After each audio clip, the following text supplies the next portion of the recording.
नमस्कार, बड़ी खबर बड़ी बहस में आपका स्वागत है और मैं हूं आपके साथ नवजीत कौर।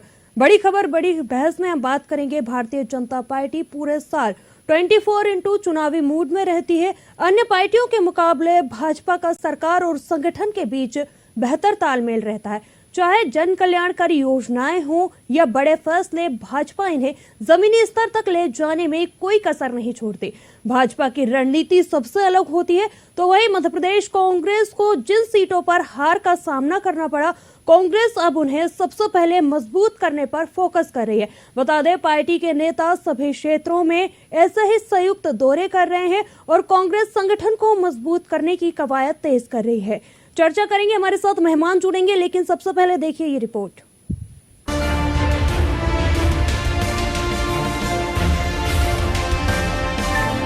अन्य पार्टियों के मुकाबले भाजपा अलग, सरकार और संगठन का बेहतर तालमेल। कांग्रेस कार्यकर्ताओं से 1-to-1 चर्चा करेगी। कांग्रेस जहां हारी वहां कांग्रेस की बनेगी नई टीम। भारतीय जनता पार्टी भारत की सबसे संगठित और सक्रिय राजनीतिक पार्टी मानी जाती है। इसकी सबसे बड़ी खासियत यह है, यह सिर्फ चुनावी समय में नहीं बल्कि पूरे साल 24x7 चुनावी मोड में रहती है। पार्टी की यही खासियत ही उसे अन्य दलों से अलग बनाती है। भाजपा का संगठन बेहद मजबूत है। राष्ट्रीय, राज्य, जिला, मंडल और बूथ स्तर तक कार्यकर्ताओं की पूरी श्रृंखला बनी हुई है। ये कार्यकर्ता लगातार जनता के बीच सक्रिय रहते हैं, जिससे चुनाव आने से पहले ही भाजपा की पकड़ मजबूत हो जाती है। अन्य पार्टियों के मुकाबले भाजपा का सरकार और संगठन के बीच बेहतर तालमेल रहता है। चाहे जन कल्याणकारी योजनाएं हो या बड़े फैसले, भाजपा इन्हें जमीनी स्तर तक ले जाने में कोई कोर कसर नहीं छोड़ती। चुनाव के दौरान भाजपा की बूथ लेवल रणनीति सबसे अलग होती है। योजनाओं के जरिए पार्टी हर मतदाता तक पहुंचने की कोशिश करती है। प्रधानमंत्री नरेंद्र मोदी, गृह मंत्री अमित शाह और अन्य बड़े नेता लगातार प्रदेश भर में रैलियां, रोड शो और जनसभाएं करते हैं। ये जनता के बीच भाजपा की मजबूत छवि बनाए रखने में मदद करता है। भाजपा सिर्फ अपनी रणनीतियों पर ही नहीं बल्कि विपक्ष पर हमलावर रहने की रणनीति भी अपनाती है। वह हर मुद्दे पर विपक्ष को घेरती है और जनता तक ये संदेश पहुंचाने की कोशिश करती है, बाकी पार्टियां कमजोर हैं और सिर्फ भाजपा ही स्थिरता दे सकती है। तो करे ना, हमें क्या उनसे रोकना है? कोई बैरियर थोड़ी लगा रहे हैं, कर यात्रा ही तो कर रहे हैं राहुल गांधी जी और जीतू पटवारी। करें, उनसे क्या परेशानी? क्या लगता है? कुछ नहीं, हमें कुछ नहीं लगता। हमारी सेहत पे कोई फर्क नहीं पड़ेगा। वो करें और उनके नेताओं से पूछे कि वो क्या कर रहे हैं। बीजेपी को कोई घाटा नहीं होगा। बीजेपी का कार्यकर्ता जमीन से लेकर ऊपर तक लगातार संघर्ष कर रहा है, अपनी विचारधारा के लिए लड़ता है और गरीब की सड़क बिजली पाने के लिए काम करता है। मध्य प्रदेश कांग्रेस को जिन सीटों पर हार का सामना करना पड़ा, अब कांग्रेस उन्हें सबसे पहले मजबूत करने पर फोकस कर रही है। पार्टी के प्रदेश प्रभारी हरीश चौधरी, पीसीसी चीफ जीतू पटवारी, सचिव सह प्रभारी रणभूचर सिंह समेत दूसरे नेता एक साथ संयुक्त दौरा कर रहे हैं। प्रत्येक विधानसभा में जाकर कार्यकर्ताओं के साथ 1-to-1 चर्चा करेंगे। इस दौरान प्रत्येक क्षेत्र में वहां के प्रभारी भी चुने जाएंगे। हमारे प्रभारी आदरणीय हरीश चौधरी जी और प्रदेश कांग्रेस अध्यक्ष जीतू पटवारी जी मिलकर पूरे प्रदेश में दौरे कर रहे हैं, कार्यकर्ताओं से मिल रहे हैं। उनके मन की बात जानने के बाद मध्य प्रदेश के संगठन में बड़े बदलाव होने हैं कांग्रेस पार्टी का, और जमीनी तैयारियों का जो है एक पूरा जमीन पर काम शुरू किया है प्रभारी जी के नेतृत्व में। उसके सुखद परिणाम जो है आप 2028 में देखेंगे। रही बात भाजपा के संगठन से कांग्रेस की चुनौती कितनी बड़ी है वो समझने के लिए, तो भाजपा खुद जो है शिवराज महाराज नाराज, लफाज और अब पर्ची वालों के गुट में बटी हुई है। भाजपा का कार्यकर्ता जो है दीनदयालु देव दुर्लभ दरी बिछाओ योजना का हितग्राही बना हुआ है और साथ के साथ जो है दूसरे दलों से आयातित जो नेता और कार्यकर्ता हैं वो भाजपा में पद और प्रतिष्ठा पा रहे हैं। तो ये भाजपा की अपनी अंदरूनी चुनौतियां हैं। कांग्रेस अपने सामाजिक न्याय के, जातिगत जनगणना के मुद्दों के साथ चुनाव मैदान में भविष्य में आए। बता दें, पार्टी नेता सभी क्षेत्रों में ऐसे ही संयुक्त दौरे करेंगे। कांग्रेस से संवाद कर कई अहम मुद्दों पर चर्चा होगी। सरकार की वादा खिलाफी और जन विरोधी नीतियों को जनता तक पहुंचाने की रणनीति बनाई जाएगी। कानून व्यवस्था की स्थिति और किसानों के अधिकारों की लड़ाई को मजबूत करने के लिए आंदोलन की रूपरेखा तैयार की जाएगी। कांग्रेस की विचारधारा को जिले के हर क्षेत्र में पहुंचाने पर जोर दिया जाएगा। लोकसभा चुनाव के बाद पार्टी को मजबूत करने के लिए ज्यादा से ज्यादा युवाओं को जोड़ने पर भी ध्यान दिया जाएगा।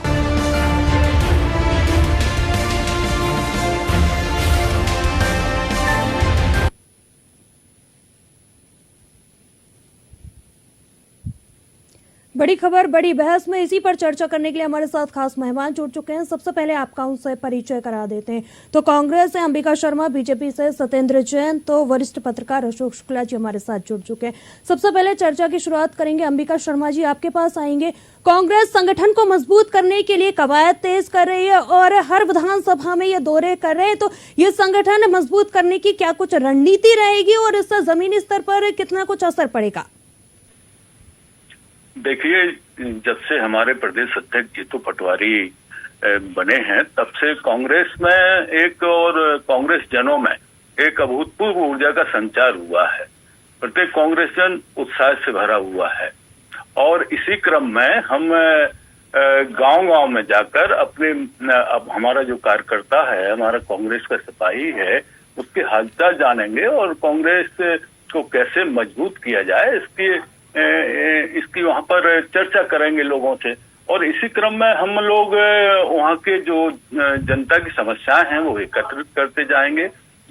जिस प्रकार से भारतीय जनता पार्टी ने प्रदेश की जनता को छला है, वादा खिलाफी की है और जो वादे करके आए थे वो वादे पूरे नहीं किए हैं, और उस जनता को के अंदर जन जागरण भी करेंगे और जो भी कानून व्यवस्था की जर्जर स्थिति है, तो क्या अंबिका जी आप जनता के बीच में लेकर जाएंगे ये मुद्दे की भाजपा सरकार जो है वादा खिलाफी कर रही है? बिल्कुल, भारतीय जनता पार्टी वादा खिलाफी कर रही है और पूरी तरह से इस भारतीय जनता पार्टी ने मतदाता को छला है। हमारी दृष्टि में अन्नदाता और मतदाता दोनों सम्मानीय हैं। जनता हमारी मालिक है। हम लोग इतने मदहोश से घिरे हुए कभी नहीं हो सकते कि हम जनता को भिखारी कहें। हमारे जीतू पटवारी जी के नेतृत्व में जो विभिन्न जिलों के और विभिन्न ब्लॉकों के दौरे चल रहे हैं और इसका सीधा सीधा मकसद ये है कि हमें अपने कार्यकर्ता से और मतदाता से बिल्कुल जीवंत संपर्क बनाकर रखना है, अपनी पार्टी को मजबूत करना है और इस मदहोश भारतीय जनता पार्टी सरकार को हमें बेनकाब जन जन तक करना है। आगामी हमारी रणनीति और निश्चित रूप से संगठन में एक मजबूती लाने के लिए हमारे जो कुशल और सक्षम और समर्थ जो हमारे कांग्रेस जन है उनको जिम्मेदारी तय करने के लिए ये हमारी कवायद चल रही है और ये निरंतर हमारा प्रयास रहेगा कि हम मतदाता तक पहुंचे, अन्नदाता तक पहुंचे और हम बेरोजगारों के संपर्क में रहें, हम गृहिणियों से भी बात करें, उनकी समस्याओं को जाने। जो सरकार इन तमाम वर्गों से खबर है उनकी हम लोग खबर लें। चलिए, हमारे साथ बीजेपी प्रवक्ता सत्येंद्र जैन भी जुड़े हैं। सत्येंद्र जी, आपका रुख करेंगे। देख रहे हैं कि कांग्रेस संगठन को मजबूत करने के लिए जा रही है, विधानसभाओं में दौरे कर रही है और 1-to-1 कार्यकर्ताओं से चर्चा कर रही है। इन दौरों से बीजेपी पर कितना असर पड़ेगा और फिर इसके बाद बीजेपी की आगे क्या रणनीति रहेगी? देखिए नवजोत जी, कांग्रेस हो या अनेक राजनीतिक दल जिनको की चुनाव आयोग मान्यता दे दे, तो सबको अपना अपना कार्य करने का अधिकार है। भारत में लोकतंत्र है और भारतीय जनता पार्टी तो लोकतांत्रिक व्यवस्था में पूर्ण रूपेण विश्वास करती है। हम तो कोई आपातकाल लगाते नहीं, इमरजेंसी जैसे गले में टायर डाल के जलाने का काम करते हो, तो हम पूर्णतः लोकतंत्र में विश्वास करते हैं। कांग्रेस नहीं करती, तो कांग्रेस को देखना है कि कांग्रेस अपना काम कैसे करेगी। पर जिस प्रकार से भारतीय जनता पार्टी भारत की जनता हो या मध्य प्रदेश की जनता बार बार जो भगवान जनता को बार बार हमें आशीर्वाद दे रहे हैं, सत्ता सौंपते हैं, फिर हम उनकी सेवा करते हैं बार बार। 25 साल हो जाएंगे मध्य प्रदेश में और 15 साल हो जाएंगे केंद्र में मोदी जी को, प्रधानमंत्री श्री मोदी जी के नेतृत्व में जनता की सेवा करने के लिए। और पहली बार प्रधानमंत्री जैसे पद का नामकरण उन्होंने जो दिया था, उन्होंने कहा मैं भारत का प्रधान सेवक हूँ, प्रधानमंत्री की अपेक्षा मुझे प्रधान सेवक कहिए या तो चौकीदार कहिए। तो कांग्रेस से वही चौकीदार को गाली देने लगी, तो पूरे देश के सभी चौकीदारों का अपमान हो गया था। ये जो कह जरूर रहे हैं जनता को राक्षस कहने वाले अगर कोई है तो कांग्रेस है। रणदीप सिंह सुरजेवाला ने कहा कि भारत की जनता राक्षस है, जो बीजेपी को वोट देते हैं वो सब राक्षस हैं। तो इस प्रकार से जनता, भगवान रूपी जनता का अपमान करने वाली कांग्रेस है।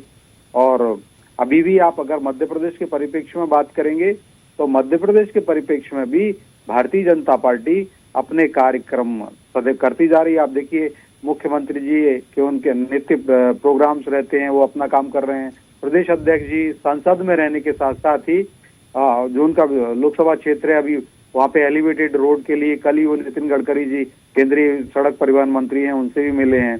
और तो वो हमारे मध्य प्रदेश के लिए वो काम कर रहे हैं। हमारे यहाँ क्षेत्रीय संगठन मंत्री जो हैं अजय जामवाल जी, वो अपने दौरे कर रहे हैं। वो उज्जैन और इंदौर के संभाग में हमारे जो आजीवन सहयोग निधि का कार्य चलता, उसकी बैठक चल रही, कार्यकर्ताओं से मिल रहे हैं। हमारे प्रदेश के संगठन महामंत्री श्री हितानंद शर्मा जी, आपने देखा कि 2 दिन पहले ही वो मंडला में थे, फिर जबलपुर की बैठक ली, मंडला की बैठक ली। माननीय पूर्व प्रधानमंत्री भारत रत्न अटल बिहारी वाजपेयी जी के 100वां साल चल रहा है जन्म, तो स्वर्ण शताब्दी वर्ष हम मना रहे हैं। सत्येंद्र जी, आप मंडला की बात कर रहे हैं, वहाँ पर एक आदिवासी का एनकाउंटर भी किया गया, इस पर भी बोलिए फिर आप।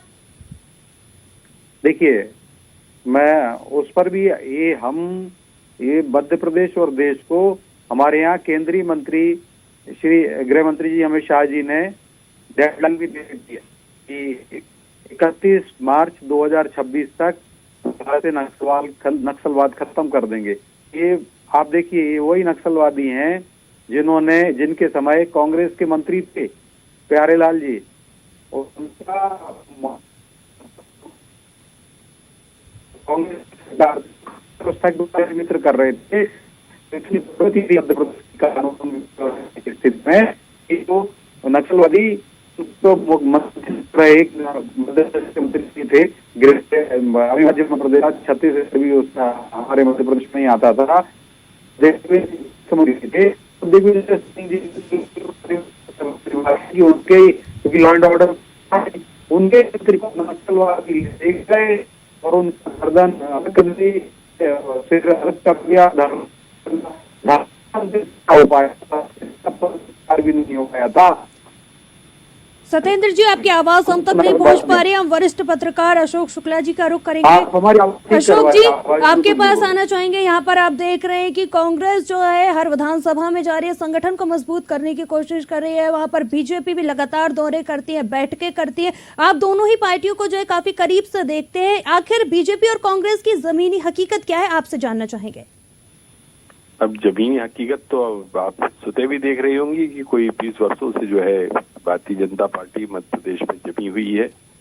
2003 में बिजली, पानी, सड़क के मुद्दे को लेकर ये पार्टी आई थी और उन दिनों की जो स्थिति थी, जो प्रदेश में जिस तरह से खराब सड़कें थी, 12-12, 14-14 घंटे बिजली दी रहती थी, एक जनाक्रोश का बड़ा फायदा जो है भारतीय जनता पार्टी को मिला था।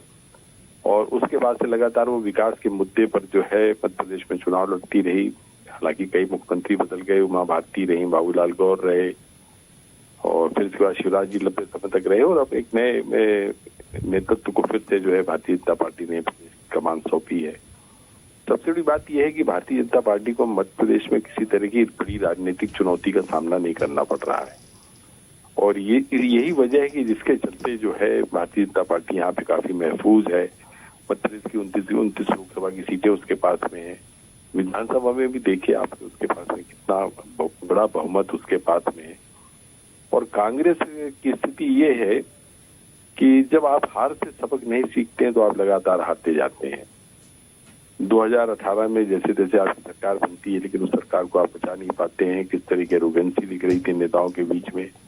सिंधिया कह रहे थे कि मुद्दों को लेकर मैं सड़क पर उतरूंगा, कमलनाथ कहते हैं को उतरते हैं तो उतर जाएं और इसके चलते जो है पार्टी बिखर जाती है और एक बनी बनाई सरकार जो थी जैसे तैसे मध्य प्रदेश में वापसी की थी कांग्रेस ने और वो फिर जो है वो नेपथ्य में चली जाती है। 23 का चुनाव जो है वो बड़ी उम्मीदों के साथ में लड़ा गया था, लेकिन उसके भी नतीजे आप देख लीजिए। तो मध्य प्रदेश में कांग्रेस के लिए बहुत प्रतिकूल परिस्थितियां हैं और कांग्रेस जो है वापसी का कोई एक ऐसा रास्ता जो जनता की पसंद का रास्ता वो नहीं चुन पा रही है। आप कैसे जनता के बीच में लोकप्रिय होते हैं जब आपके मुद्दे होते हैं या जनहित की कोई बात करते हैं या जन अपेक्षाओं को लेकर आप सड़कों पर उतरते हैं। लंबे समय तक कांग्रेस सत्ता में रही है और सड़क पर उतर कर संघर्ष करने का उसका जो मादा है वो बहुत कमजोर है। भारतीय जनता पार्टी जो है लंबे समय तक जो है संघर्ष करती रही सत्ता के लिए और जब उसको सत्ता मिल गई उसके बाद में भी आप देखिए वो लगातार संगठन को मजबूत करने में लगी रहती है, उसकी बैठकें होती रहती हैं और कांग्रेस अभी भी जो है अंतर्कलह से जूझ रही है। तुलसीदास जी ने भी कहा कि जहां सुमति तहां संपत्ति नाना, जहां कुमति तहां विपत्ति थाना। तो सबसे पहले कांग्रेस को अंतर्कलह खत्म करनी पड़ेगी और जनता के जो मुद्दे हैं उनको लेकर सड़क पर उतरना पड़ेगा। महंगाई है, बेरोजगारी है, करप्शन है, बहुत सारे मुद्दे हैं। लोकतंत्र की दुहाई दोनों पार्टियां देती हैं, लेकिन इन दोनों पार्टियों से कभी आप पूछिएगा क्या ये जनता को राइट टू रिकॉल देने के लिए तैयार है। और रही झूठ की बात, तो राजनीति में यदि झूठ नहीं होगा तो मुझे लगता है कि नेता जो है दिवालिया हो जाएगा। हर चुनाव में एक नया झूठ परोसा जाता है और जनता उसी झूठ को जो है सच मानकर वोट देती है और 5 साल के हम लोग सब राजनीतिक गुलाम हैं। तो कुल मिलाकर इन दोनों के बीच में एक सत्ता का जो महायुद्ध है वो चलता रहता है। दो ही पार्टियां मध्य प्रदेश में दिखाई देती हैं। बहुजन समाज पार्टी लगभग समाप्ति की ओर है और फिलहाल जो है अब कांग्रेस एक कोशिश कर रही है, वो संपर्क के जरिए कार्यकर्ताओं को एकजुट करने की कोशिश कर रही है। उनके बीच में जो है ऊर्जा भरने का भी उसका प्रयास है, लेकिन है अभी बहुत मुश्किल कांग्रेस के लिए, क्योंकि जब तक आपके पास में कोई चमत्कारिक नेतृत्व नहीं होता है या आपके पास में कोई इस तरह का जनप्रिय लोकप्रिय मुद्दा नहीं होता है जिसको देखकर जनता जो है आपकी तरफ आएगी। और अभी जिस तरह से बीजेपी की लाभार्थी योजनाएं हैं, चाहे वो लाडली बहना हो, प्रधानमंत्री आवास योजना हो, मुफ्त राशन हो, तो उसके चलते कांग्रेस के सामने चुनौतियां बहुत हैं। बिल्कुल, अंबिका जी का रुख करेंगे। अंबिका जी, जिस तरीके से पत्रकार जी ने यहाँ पर बताया कि दोनों ही पार्टियां लोकतंत्र की यहाँ पर दुहाई देती हैं, वहीं पर इसी के साथ साथ सत्येंद्र जैन ने भी जो है कांग्रेस पार्टी के वरिष्ठ नेताओं पर कई बड़े गंभीर आरोप लगाए हैं, क्या कहेंगे? देखिए, कर्ज, करप्शन और क्राइम की सरकार है, इसको प्रदेश का बच्चा अच्छी तरह समझ रहा है। भ्रष्टाचार में प्रदेश अव्वल बना हुआ है, कानून व्यवस्था की स्थिति बिल्कुल जर्जर बनी हुई है और किसान यहाँ का परेशान हो रहा है, नौजवान यहाँ का परेशान हो रहा है। घोटाले, नित्य नए घोटाले आपको देखने को मिल रहे हैं, हमें देखने को मिल रहे हैं और इतने जैसे अभी आपको परिवहन घोटाला, बिल्कुल नई बात है, परिवहन घोटाला है, जल जीवन मिशन घोटाला है। अंबिका जी, 15 महीने की सरकार में भाजपा भी आप पर यही आरोप लगाती थी। ये तमाम घोटालों की कहानी इस सरकार के साथ जुड़ी हुई है और इस सरकार के पास कुछ भी उपलब्धियां गिनाने के लिए नहीं है।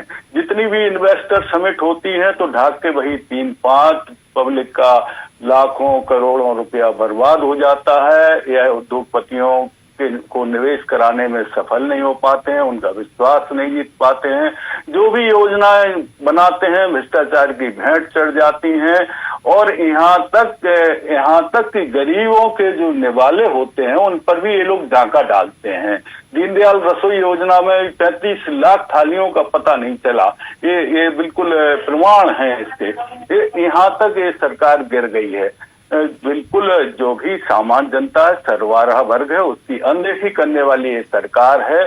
मदहोश इनका सत्ता का अहंकार इनके सर पर चढ़कर बोल रहा है। इनके मंत्री, इनके भिखारी कह रहे हैं जनता को, जनता मांग पत्र देती है, भिखारी उसको कहते हैं।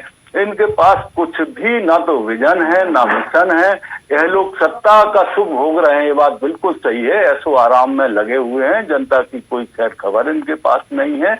और 2028 में बिल्कुल हम प्रतीक्षा कर रहे हैं। एक लिटमस टेस्ट हो गया था विजयपुर का कि वहां पर एक आदिवासी नौजवान ने एक मंत्री को हरा दिया था, तो पूरी सरकार वहां पर डेढ़ डाल बैठी हुई थी।